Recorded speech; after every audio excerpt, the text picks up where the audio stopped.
Página de abertura. Do livro Pão Nosso, psicografado por Francisco Cândido Xavier, pelo Espírito Emmanuel. Número da mensagem: 121. Título: Monturo. Nem presta para a terra, nem para o monturo. Lançam-no fora. Quem tem ouvidos para ouvir, ouça. Jesus, Lucas 14:35. Segundo deduzimos, Jesus emprestou significação ao monturo. Terra e lixo, nesta passagem, revestem-se de valor essencial. Com a primeira realizaremos a semeadura. Com a segunda, é possível fazer a adubação onde se faça necessária. Grande porção de aprendizes, imitando a atitude dos fariseus antigos, foge ao primeiro encontro com as zonas estercorárias do próximo. Entretanto, tal se verifica porque lhes desconhecem as expressões proveitosas. O Evangelho está cheio de lições nesse setor do conhecimento iluminativo. Se José da Galileia ou Maria de Nazaré simbolizam terras de virtudes fartas, o mesmo não sucede aos apóstolos, que a cada passo necessitam recorrer à fonte das lágrimas que escorrem do monturo de remorsos e fraquezas, propriamente humanos, a fim de fertilizarem o terreno empobrecido de seus corações. De quanto adubo dessa natureza precisaram Madalena e Paulo, por exemplo, até alcançarem a gloriosa posição em que se destacaram. Transformemos nossas misérias em lições. Identifiquemos o monturo que a própria ignorância amontoou em torno de nós mesmos. Convertemo-lo em adubo de nossa terra íntima e teremos dado razoável solução ao problema de nossos grandes males. Emmanuel. E agora, a palestra. Olá, amigos do Grupo Espírita Francisco de Assis, que estão nos assistindo nos nossos canais.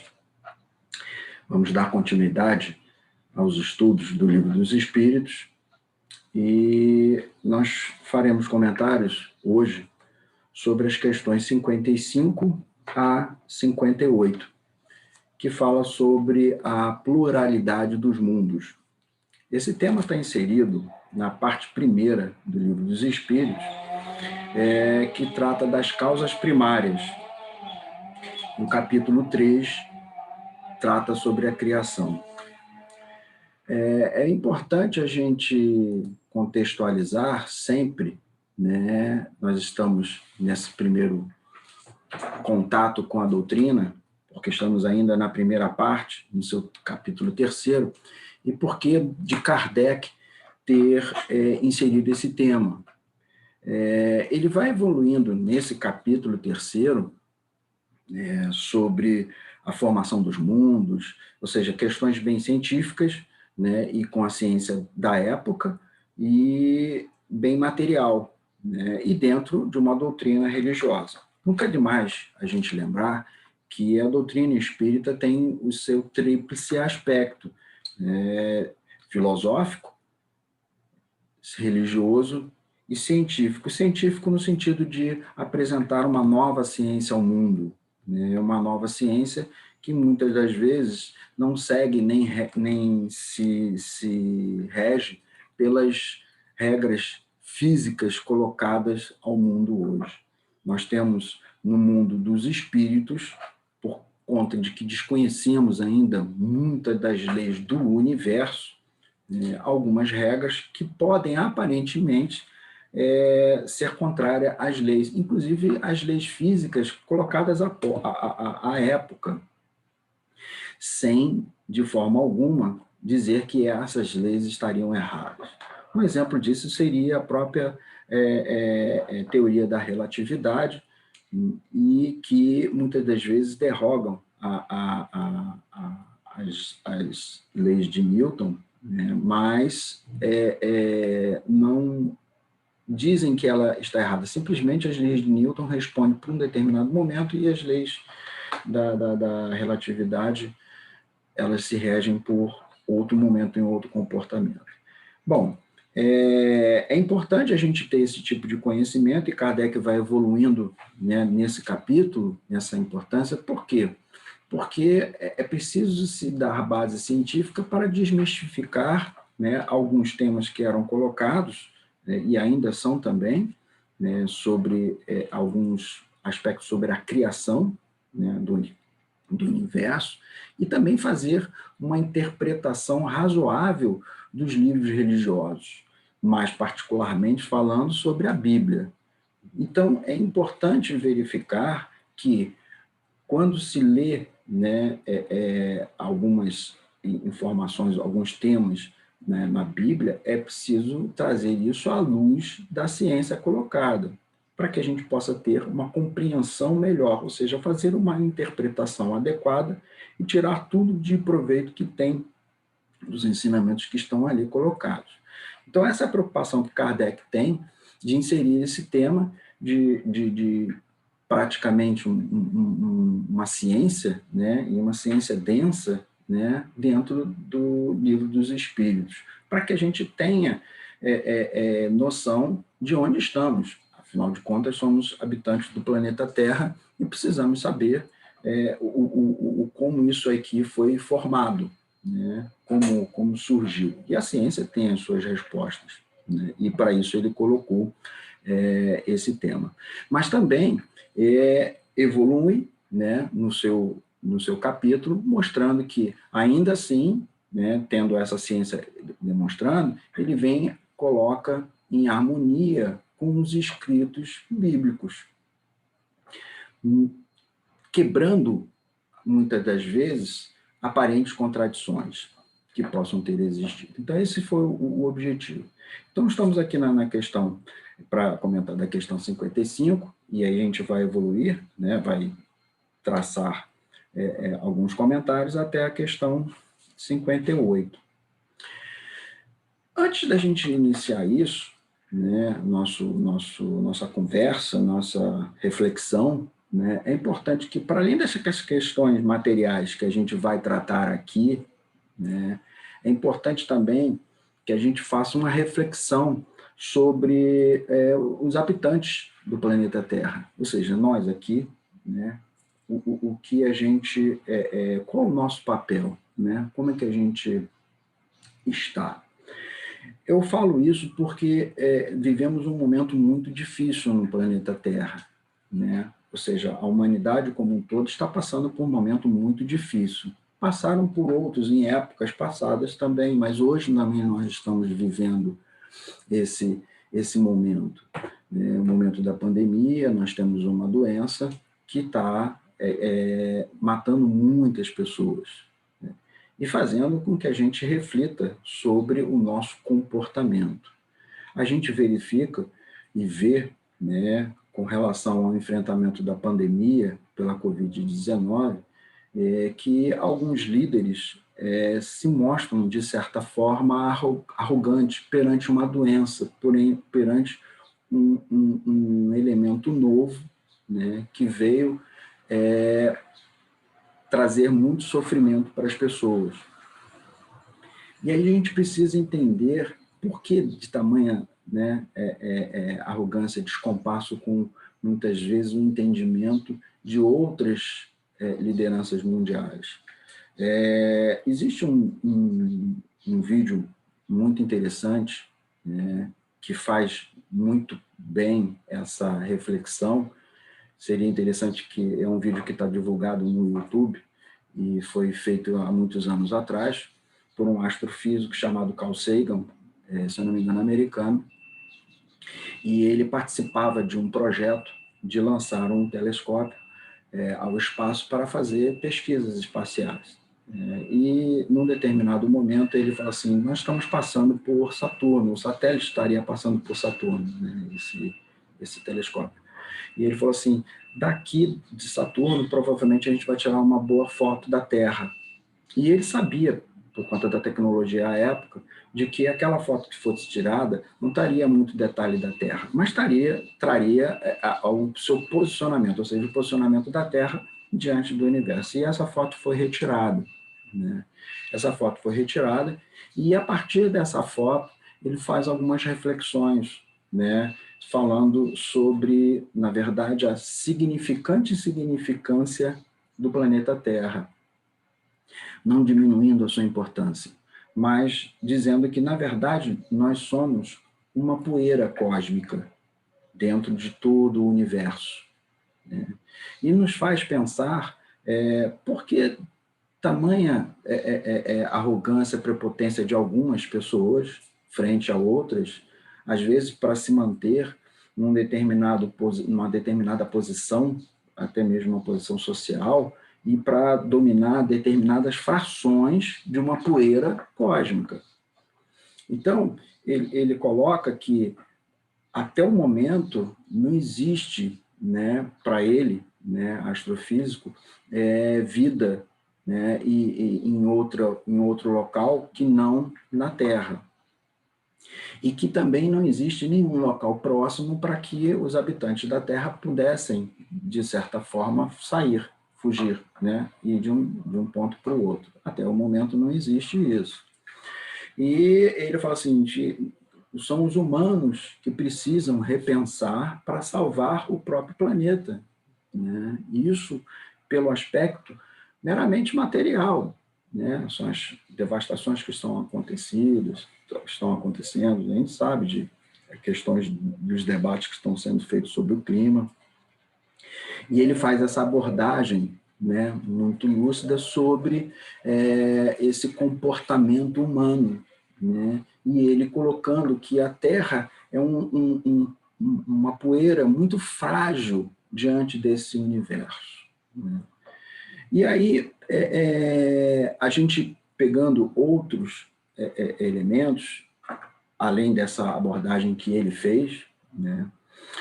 A gente sabe que cientificamente já existem pesquisas sobre isso, de que existem outros sistemas iguais ao nosso, sistemas planetários igual ao nosso.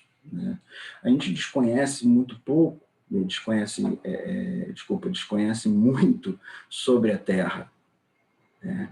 E pouco conhecimento que a gente tem ao redor, né, do nosso planeta. Estamos falando de sistema solar. Existem cerca de quase 3.200 outros sistemas já descobertos.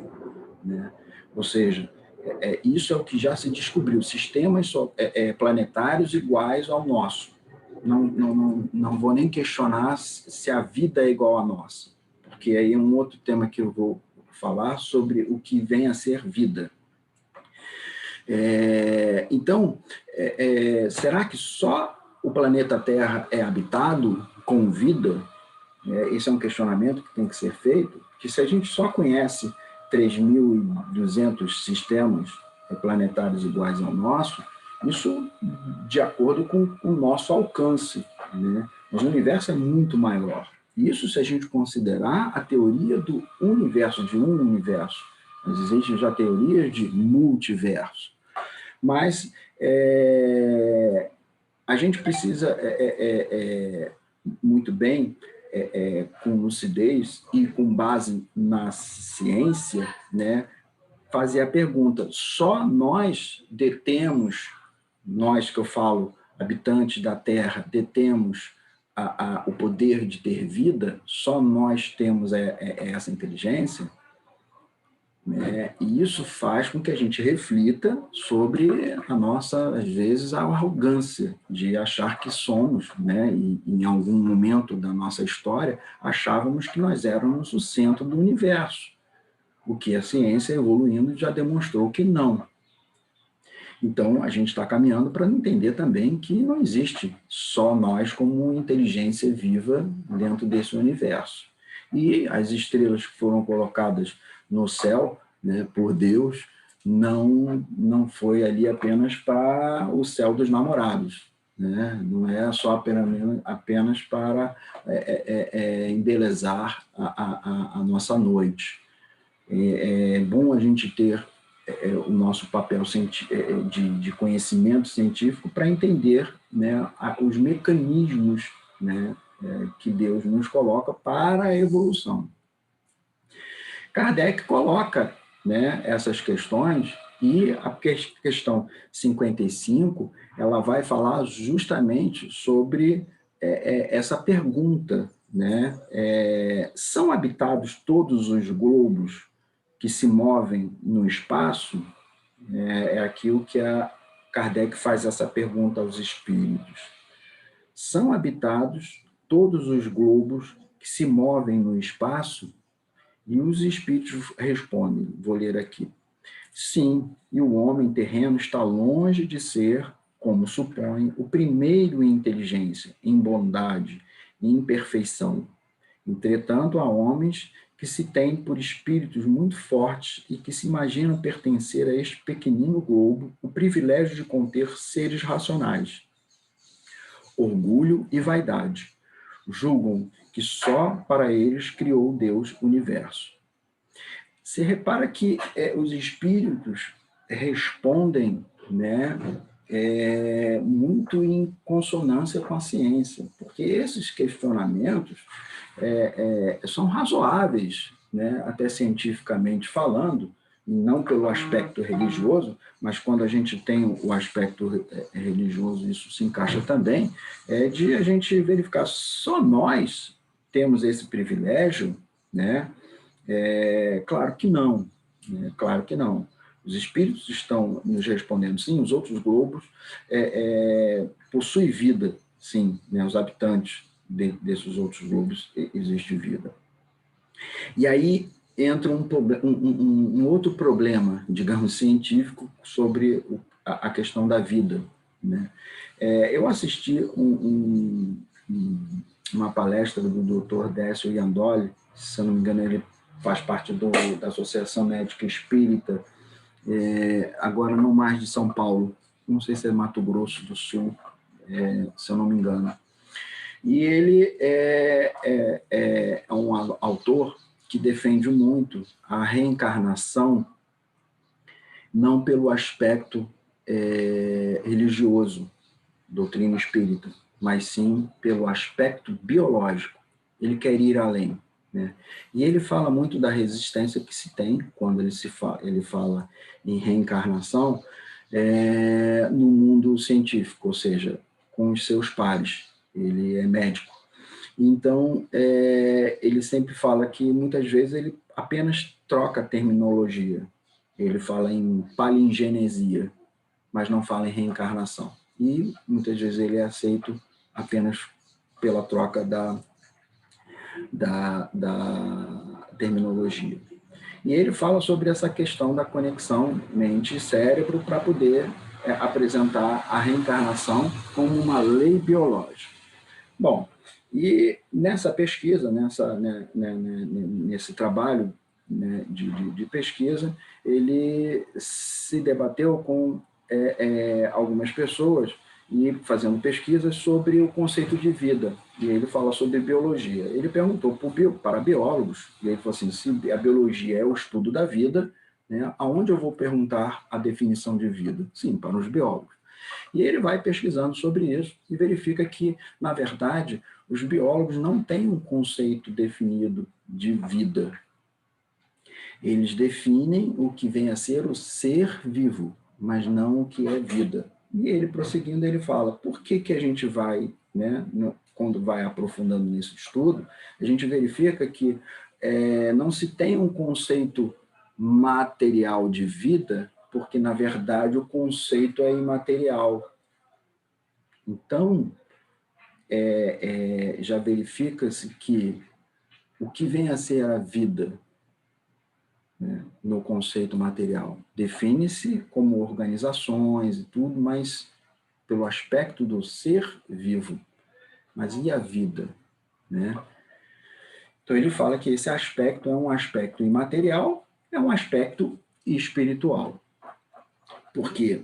Porque se a gente, né, estabelece a vida como algo que está fora dos conceitos materiais, ela pré-existe a matéria. E aí você entra no campo espiritual. Não estou nem falando sobre as questões espíritas, mas sim pelo campo espiritual, da espiritualidade. E ele fala sobre esse conceito de vida. E nós sabemos que se a gente verificar a vida como nosso composto, né, químico, né, carbono, né, necessidade nós aqui no planeta Terra de oxigênio, a gente pode ser que não consiga verificar vida em outro planeta. Mas se a gente observar melhor, no próprio planeta Terra, peixe vive em água. Nós não fomos preparados para viver em água. Então, o conceito de vida, né, tem que ser muito bem ampliado para poder dizer que não há vida em outro planeta. Sabemos de condições extremas que nós, seres humanos, não conseguiríamos viver no próprio planeta Terra. Nas regiões profundas do oceano, né, onde a pressão atmosférica, a pressão que se exerce sobre os corpos lá na profundidade dos oceanos é de tamanha extremidade que supunha-se, né, que não existiria vida, não só por essas questões extremamente físicas, também por conta de as questões de nutrientes, a ausência de nutrientes naquela região. Hoje já se sabe que existe realmente vida naquele ambiente, naquela região. Então, para a gente chegar e dizer que não existe vida em outro planeta, né, é necessário, muitas das vezes, uma arrogância grande, né, talvez por desconhecimento, né, para entender que só a nossa vida é a principal.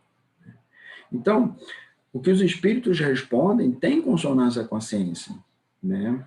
Existem outros mundos, né? E a doutrina espírita, né, pelo aspecto religioso, vem esclarecer que mundos são esses, né? Mais adiante, quando a gente caminha na doutrina, a gente vai verificar que esses mundos primitivos, né, nosso mundo de provas e expiações, regeneração, mundos ditosos, né, qual o seu papel na evolução do espírito, né? Então, Kardec coloca esses temas de um aspecto material para nos trazer posteriormente o seu entendimento espiritual. E aí a gente tem a união de ciência com religião, fazendo-nos pensar, né, pelo seu aspecto filosófico. Então, esses três aspectos é importante que se tenha junto, né, coordenado os três, para a gente ter uma compreensão mais ampla dos temas que são abordados. Prosseguindo na questão 56, né, Kardec faz o seguinte questionamento aos espíritos, eu vou ler aqui. É a mesma constituição física dos diferentes globos? Não, de modo algum se assemelham. E a gente comentou e a gente verificou com as nossas observações aqui que até mesmo no nosso planeta, né, a constituição física, orgânica, né, do ambiente em que há a vida, seja dentro da água ou fora da água, eles são diferentes. E, por consequência, também será diferente nos outros planetas, nos outros sistemas. Lá existirão leis, existirão, digamos, regras, digamos, que exigem comportamentos que são diferentes, né, da Terra. Luminosidade, aí vamos falar, né, do que a gente entende aqui, né, no planeta Terra. Luminosidade, a temperatura, né, a pressão atmosférica, isso a gente está falando do planeta Terra, né? Não estamos falando dos outros planetas do nosso sistema. Então, em outros sistemas, existirão outras condições para que se estabeleça a vida lá. E o organismo, né, deverá ser adequado àquela região, àquele ambiente. E os espíritos respondem com muita clareza aqui. Na questão 57, Kardec faz a indagação: não sendo uma só para todos a constituição física dos mundos, seguir-se-á tem organizações diferentes os seres que os habitam? É o que a gente comentou.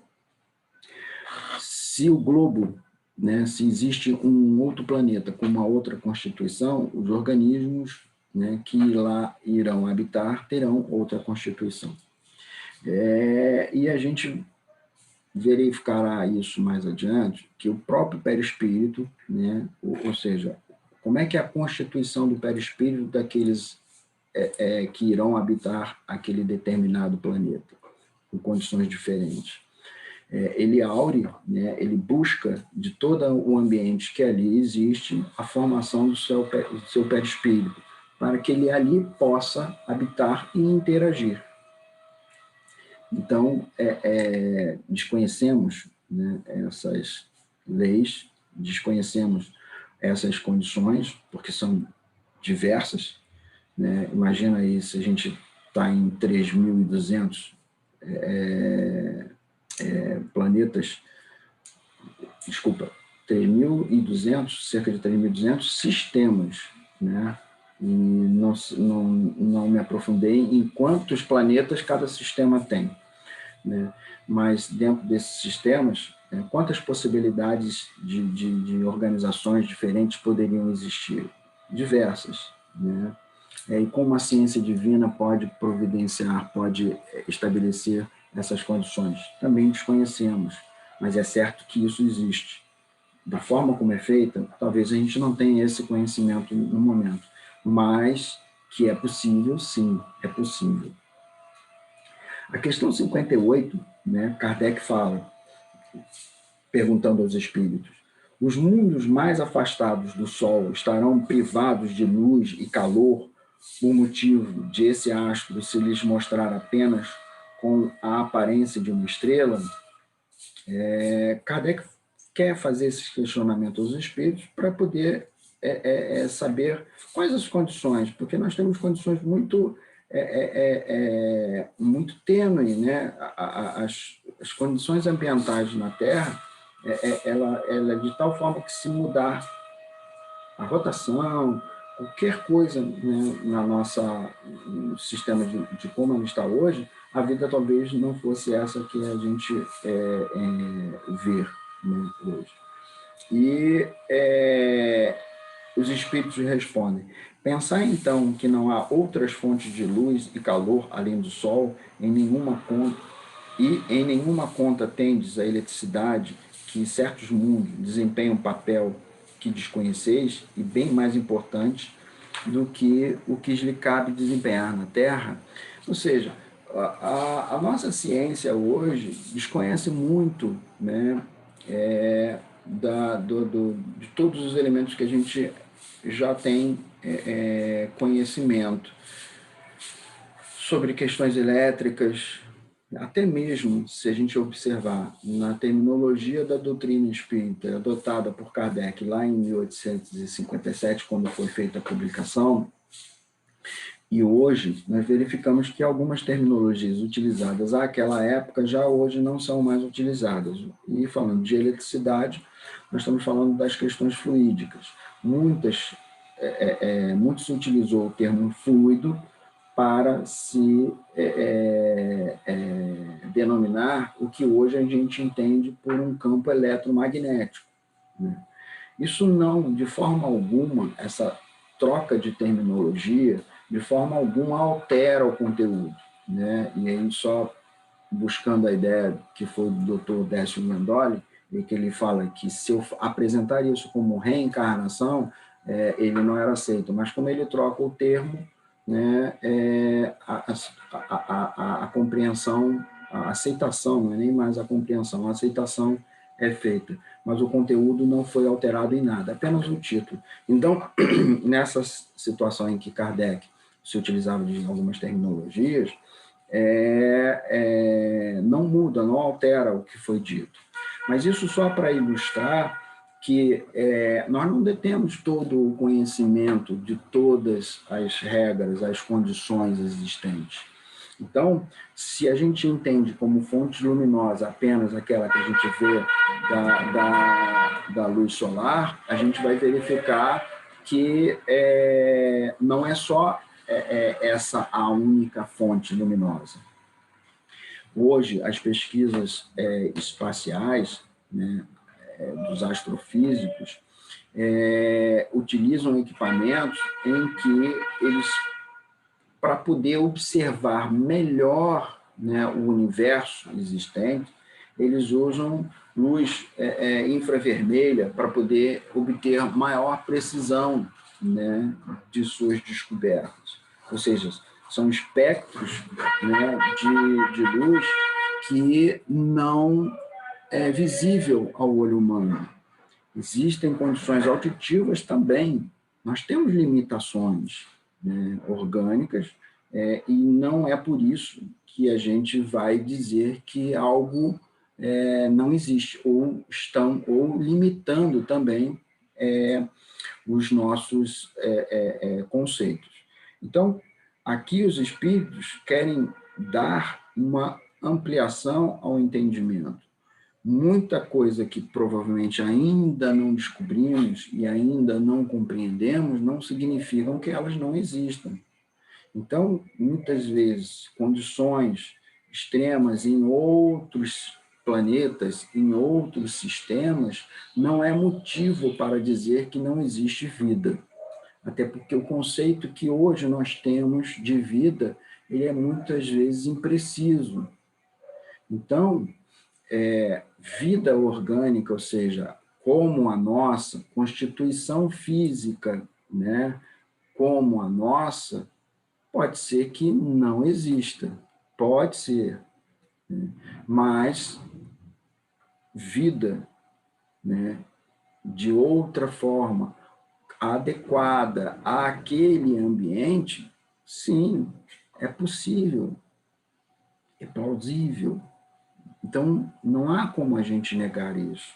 É preciso arrogância, né? E, nesse caso, arrogância por desconhecimento, né, de certas teorias científicas. Então, a gente precisa ter mais humildade para aceitar, né, teorias. E isso Kardec preocupado porque, à época, havia uma ciência, uma sociedade científica que iria questionar muito, né, a doutrina espírita, até porque estávamos apresentando um mundo novo, né, até então desconhecido para aqueles à época.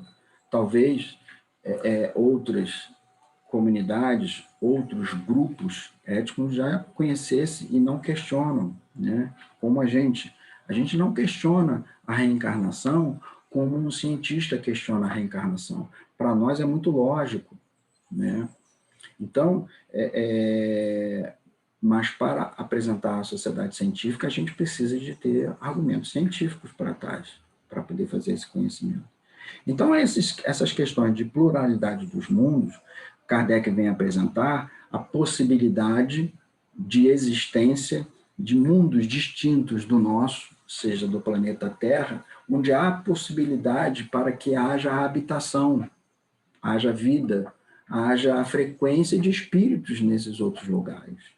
Ou seja, o que está se apresentando como uma base científica razoável para que a gente raciocine e pense é que sim, existe sim a possibilidade da existência. Nós, espíritas, temos certeza, mas para a gente apresentar para aqueles que ainda não são espíritas, existe uma base científica razoável para se crer na existência de vida, né, em outros planetas, dentro dessa contextualização, dentro dessas abordagens que fizemos aqui. A constituição física provavelmente será outra, as condições serão outras, mas ainda assim existirá a vida, né, dentro do projeto divino de evolução espiritual. Então, por aí, a gente vê os que a gente falou, os mundos primitivos, a necessidade dos mundos primitivos, dos mundos de provas e expiações, que é o pelo qual nós estamos, o mundo de regeneração e os mundos ditosos. Ou seja, cada um no seu papel, desenvolvendo todo esse mecanismo de evolução do espírito.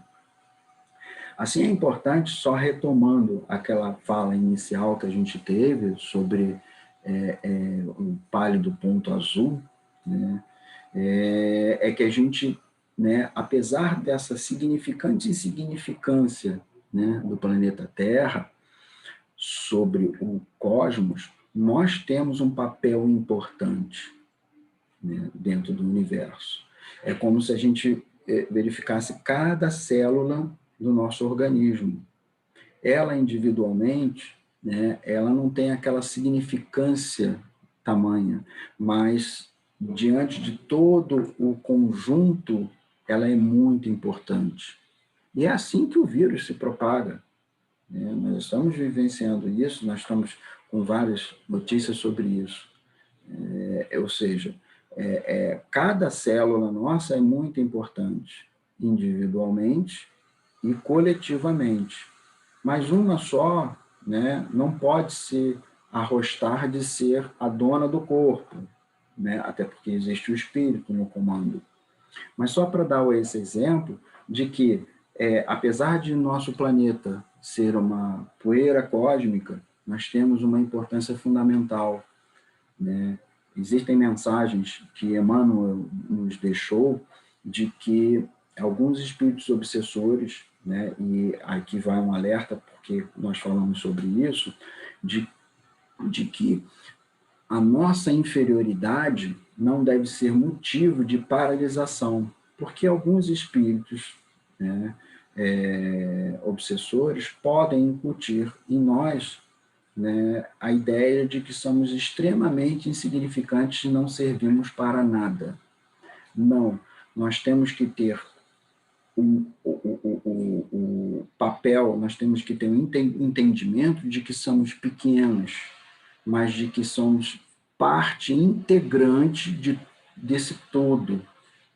Ou seja, nós somos partes integrantes do planeta Terra dentro da nossa galáxia, dentro de todo o universo. Nós temos que ter esse entendimento, ou seja, para quebrar a nossa arrogância, voltar a sermos humildes, porque temos dimensão do nosso papel, né, frente à coletividade, para a nossa evolução, mas também não darmos elevada importância ao nosso papel, em uma visão egocêntrica. Então, isso é importante, né? Se a pandemia veio, né, para que a gente possa, né, não é um castigo divino, mas já é uma oportunidade para que a gente possa exercer essa fraternidade, essa compreensão, essa empatia pelo sofrimento alheio, porque não estamos imunes a nada. Então, é preciso que a gente tenha consciência, né, nos clareando essa importância da coletividade, porque juntos caminhamos mais rápido. Isso Jesus nos ensina, inclusive na ceia. Ele não faz a sua ceia sozinho. Jesus faz a ceia junto com seus apóstolos, porque ele sabe que juntos, a coletividade, o grupo, né, ele é mais importante, ele caminha mais rápido, ele tem mais força de convencimento. É com esse espírito que a gente vai terminando, né, os nossos comentários, e esperamos que a gente possa estar reunido numa próxima vez.